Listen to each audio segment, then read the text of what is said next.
I think that's just a matter of fluid and food.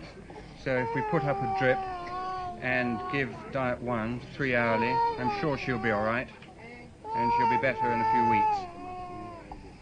The hunger that's left by a 30-month civil war doesn't go away overnight.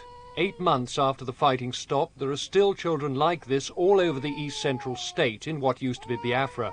The symptoms of the suffering are still the same. These first 2 children are very thin. They're suffering from marasmus due to general deficiency in food supply in the last few months. They lose both muscle and subcutaneous tissue. No subcutaneous tissue here, no muscle here. This is why the bones stick out. Bones sticking out again on this one. Coming along the line, these next 4 children suffer from kwashiorkor. The first one is in the early stages, acute stages, in which the face becomes very puffy, the cheeks are swollen, they also get fluid collecting in the feet and in the fronts of the legs. Lying down here is a child who's severely ill. The most immediate problem is that the child is very dehydrated. In addition, as you can see, like the first ones I showed you, the child's got marasmus as well. But on top of this, a child has become severely dehydrated due to diarrhea in this case, but probably this burn here has also contributed to the loss of fluid.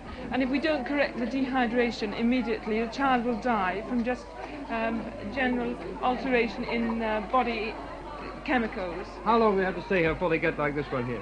Well, we reckon to keep all kwashiorkors for 1 month. And as you can see, this one is really getting on well. I think he's a bit shy of the camera. But usually... But he's almost well now. Yes, he is. He's got good tone here. Still a bit puffy tummy or not? No, a lot of them have this. This isn't due to fluid, at any rate. And if I stand him down, you can see he's got lots of energy. The relief teams estimate that 500,000 people in the East Central states still need special feeding or medical care. The help must go to them through sick bays established where they're most needed. Dr. Diane Gorvetz, the Save the Children Fund team leader at Olu, makes a tour of her area. At the height of its work, this SCF team ran 80 sick bays. Because of the improving situation, they've reduced them by half. It's lucky they were able to do so, for since the beginning of July, there's been a very serious shortage of fuel to distribute the food.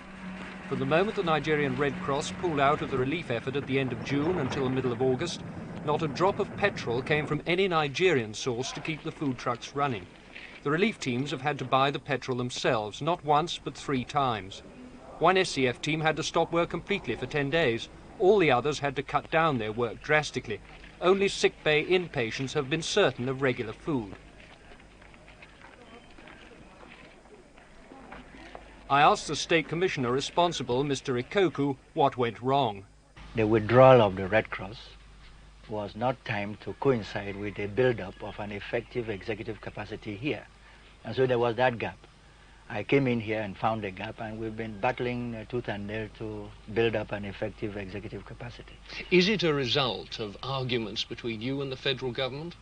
No, it is a result of argument between the federal Ministry of Economic Development and the Red Cross, the National Red Cross. There's been some incompatibility of personalities over there. And so we were not taken into confidence as to the timing of the withdrawal of Red Cross operation.